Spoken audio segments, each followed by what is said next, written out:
ঠিক আজ অনুরূপ ভাবে ইরাকের উপরে যে হামলা হচ্ছে, পৃথিবীর মুসলমানেরা নিজেদের জমিন ছেড়ে দিচ্ছে। আমার জমিনের উপরে দাঁড়াইয়ে আমার বাইরে পিটাও, আমার ভাইকে মারো, হত্যা করো, আমি তোমার বিমান বাহিনীকে, আমি তোমার নৌবাহিনীকে, তোমার ল্যান্ড ফোর্সকে জায়গা করে দিলাম।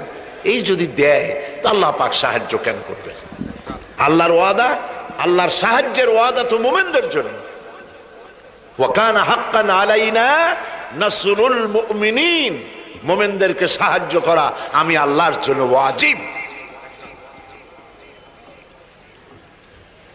আল্লাহ রাব্বুল আলামিন কোরআনে কারীমের মধ্যে বলেছেন, ওয়ালা তাহিনু ওয়ালা তাহজানু ওয়া আনতুমুল আলাউনা ইন কুনতুম মুমিনিন। কোনো ভয় নাই, কোনো চিন্তা নাই, যদি মুমিন হও আমি আল্লাহ তোমাদেরকে বিজয় দান করব। ইজা ফাতাশ শার ফাতাল মাশরুত। শর্ত যদি পালন করা না হয় ওয়াদা পূরণ হবে না। শর্ত হচ্ছে মুমিন হও, আল্লাহ বলছেন আমি সাহায্য করব। আমরা কি মুমিন হইতে পারছি? জবাব চাই, মুমিন হইতে পারছি? নিজের বুকের কাছে হাত দেন, নিজের কলবের কাছে, নফসের কাছে প্রশ্ন করুন। আল্লাহ যে মুসলমান চান, রসুল যে মুসলমান চান, যে কোয়ালিটির, আমি কি সেই কোয়ালিটি, সেই রিকোয়ারমেন্ট আমি কি ফুলফিল করতে পেরেছি? মন থেকে একটা নেগেটিভ জবাব আসবে, মন বলবে না এখনো হইতে পারো নাই। দাড়ি, টুপি, জামা, হজ, নামাজ হয়তো সবই ঠিক আছে, নামাজ পড়তে পড়তে হয়তো কপালে দাগও লেগেছে, কিন্তু মুমিন হওয়ার জন্য যেটা প্রয়োজন ছিল সেটা এখনো হয় নাই। এই জন্য আমি মাঝে মধ্যে দুঃখ করে বলি, মরা মানুষ তো জিন্দা হইতে পারে না, ঠিক কিনা? কিন্তু কোন মরা মানুষ যদি জিন্দা হইতে পারতেন, এমন কোন সিস্টেম যদি থাকতো, আর একজন সাহাবী যদি জিন্দা হতে পারতেন, আর আমাদেরকে যদি দেখতেন, আমাদের আমালগুলি যদি দেখতেন, চিৎকার দিয়ে বলতেন আল্লাহর কসম, মুহাম্মদ সাল্লাল্লাহু আলাইহি সাল্লাম রক্ত দিয়ে, সাহাবায়ে কেরাম জীবন দিয়ে যে মুসলমান তৈরি করে গেছিলেন, এরা সেই মুসলমান না। আমাদের ইসলাম শুধু মসজিদের মধ্যে, আমরা যে মুসলমান তার পরিচয় শুধু মসজিদের মধ্যে। মসজিদ থেকে বেরিয়ে যাওয়ার পর আমার আচরণ আর হিন্দুর আচরণ আর খ্রিস্টানের আচরণের মধ্যে, ইহুদির আচরণের মধ্যে কোনো পার্থক্য আছে কি? বরং আমি তো আরো বাড়িয়ে বলবো, এক ধাপ এগিয়ে। এই পৃথিবীতে যদি চ্যালেঞ্জ হয়, কম্পিটিশন হয়, পৃথিবীতে সব থেকে বেশি মিথ্যে কথা কারা বলে? জবাব রূঢ় হলো বাস্তব, জবাবটা হচ্ছে মুসলমানেরাই। ওজনে কম দেয় কারা বেশি? মুসলমান। খাদ্যে ভেজাল দেয় কারা বেশি? মুসলমান। তাহলে আল্লাহর রহমত আমরা কেন পাবো? এই জন্য কোরআনে কারীম যে উদ্দেশ্যে এসেছিল, আমরা সেই উদ্দেশ্যকে পূরণ করতে পারিনি। কোরআন শরীফ, সুবহানাল্লাহ, কোরআন একটি বর্ণ মুহাম্মদ সাল্লাল্লাহু আলাইহি সাল্লামের বানানো এর মধ্যে নাই। আল্লাহু আকবার। দেখেন না কোরআন শরীফের অরিজিনালিটি, এর অথেন্টিসিটি, এর নির্ভরতা, এর পিউরিটি কতটা 100% মিয়া বিল মিয়া কারেক্ট, সেটা হলো এই কোরআন শরীফে 114টি সূরার প্রত্যেকটি সূরার শিরোনামে আছে বিসমিল্লাহির রহমানির রহিম। একটা সূরায় নাই। কোন সূরা? কেন নাই? এই জন্য নাই যেহেতু এই সূরা নাজিলের সময় আল্লাহ পাক এটা বলেন নাই। জিবরাইল আলাইহিস সালাম যখন নবী করিম সাল্লাল্লাহু আলাইহি ওয়াসাল্লামের কাছে এটা তেলাওয়াত করে শোনায়েছেন, তিনি বিসমিল্লাহ তখন বলেন নাই। নবী করিম সাল্লাল্লাহু আলাইহি ওয়াসাল্লাম যখন সাহাবায়ে কিরামকে লিখতে বলেছেন, কাতেবে ওহী যারা ছিলেন, তখন তিনি এই সূরার প্রথমে বিসমিল্লাহ বলেন নাই, তাই বিসমিল্লাহ এখানে লেখা হয় নাই। তার মানে হচ্ছে কোরআন শরীফ বিন্যাস করা, এর শব্দ বিন্যাস, সূরা বিন্যাস, এর সবকিছুকে বিন্যস্ত করার দায়িত্ব ছিল আল্লাহ পাকের। সুবহানাল্লাহ।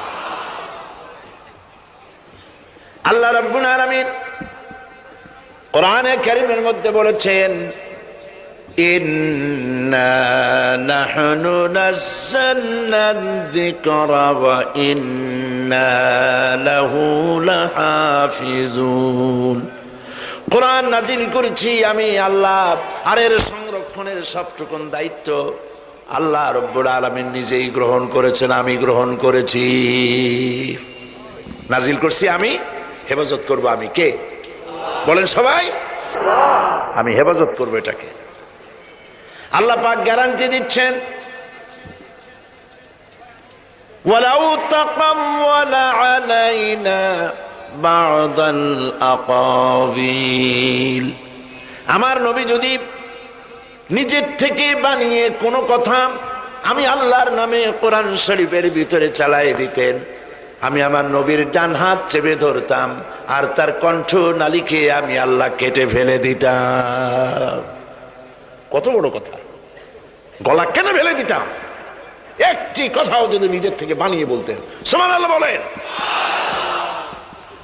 সেই কোরআন একটি শব্দ মানুষের নেই।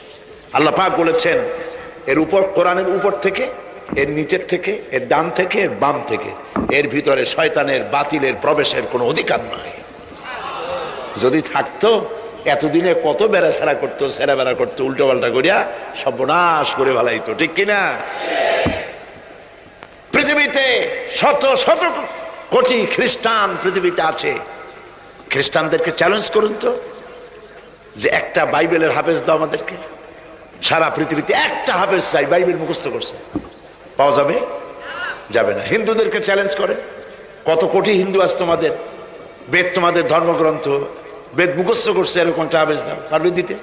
পারবে না। মহান আল্লাহ রাব্বুল আলামিন কোরআনে কারীমকে হেফাজত করেছেন। সূরা কামারের মধ্যে রব্বুল আলামিন বলেছেন, ওয়ালাকাদ ইয়াসসারনাল কুরআনা লিযিকরি ফাহাল মিন মুদ্দাকির। আল্লাহ পাক বলেন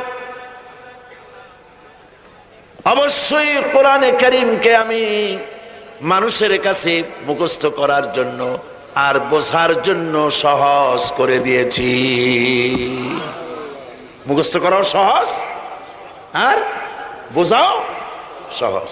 কিন্তু দুর্ভাগ্যজনক সত্য আরেকটি কথা আছে, সেটা হলো এই, মুসলমান দাড়িওয়ালা টুপিওয়ালা আল্লাহর মসজিদের ভেতরে বসে এক শ্রেণীর মুসলমানেরা বলে কোরআন বোঝা আমাদের কাম না, আমরা পাবলিক, আমরা কোরআনের বুঝবো কি? কোরআন বুঝবে আলেমেরা। অবশ্য এই রকমের লোক নারায়ণগঞ্জে নাই, বিভিন্ন জেলায় আছে। কোরআন আমরা বুঝবো না, বিশাল ব্যাপার, আল্লাহর কোরআন, এর আমরা বুঝবো কি? এই কথাটা শয়তানের একটি ওয়াসওয়াসা। এই কথাটি শয়তানের মারাত্মক ওয়াসওয়াসা। আল্লাহ খান কোরআন দিছেন খালি মৌলানা মৌলবীদের বুঝাবার জন্য, আর কেউ এটা বুঝবে না। আল্লাহ পাক বলছেন আমি মানুষের জন্য কোরআন বোঝা সহজ করেছি, চেষ্টা করো, বুঝতে চেষ্টা করো। কোরআন শরীফ দুইটা জিনিস, একদিকে বোঝা সহজ, মুখস্থ করাও সহজ। আমার কাছে হাফেজ আমি পেয়েছি 8 বছরের বাচ্চা কোরআন শরীফ মুখস্থ করছে। আজকে পত্রিকায় দেখলাম একটা ছোট্ট মেয়ের ছবি, 7 বছরে কোরআন শরীফ মুখস্থ করেছে, কোন মৌলানা সাহেবের ছেলে, তার মাও হাফেজ, বাবাও হাফেজ। 7 বছরের ছোট্ট বাচ্চা 30 পারা করেছে। আপনি কি মনে করেন, পাগলামি মনে করেন এত বড় কোরআন শরীফ মুখস্থ করা? 7 বছরের বাচ্চা কোরআন মুখস্থ করছে। আমার কাছে মনে হলো যেন আটলান্টিক মহাসাগর আল্লাহ ঝিনুকের মধ্যে ঢুকাই দিছে। এই যে শরফুদ্দিন খলিফা নাকি একটা ছোট্ট বাচ্চার একটা ক্যাসেট বেরিয়েছে না, তানজানিয়া। লোকেরা বলে, খুব আশ্চর্য হয়ে যায় যে কেউ কেউ তো বলে যে এগুলি কম্পিউটার দিয়ে বানাইছে। যারা আল্লাহর কুদরত বিশ্বাস করে না তারা এরকম বলে। লোকেরা আশ্চর্য হয়ে যায় এতটুকুন ছোট ছেলে কোরআন শরীফ মুখস্থ করলো কেমনে? বয়স তার 4 বছর। আসলে বয়স 4 বছর না, আমি আজ থেকে 4 বছর আগেই তার ক্যাসেট দেখেছি লন্ডনে। সেটা হইতেই পারে, আল্লাহ পাক যদি ইচ্ছা করেন করতেই পারেন। চিন্তা করে দেখেন না, একটা লোক 40 বছর পর্যন্ত লেখাপড়া জানে, লিখতেও পারেন না, পড়তেও পারেন না, নামও সই করতে পারেন না। কোন রাজনৈতিক ব্যক্তিদের সাথে ওঠা বসা করেন নাই, কোন কবি সাহিত্যিকদের সাথে ওঠা বসা করেন নাই। সেই লোকটি 40 বছর পর এমন কথা বললেন রাজনীতির কথা, দুনিয়ার সব রাজনীতি ফেল হয়ে গেল। অর্থনীতির ব্যাপারে, সমাজনীতির ব্যাপারে এমন সব কথা বললেন, দুনিয়া ফেল।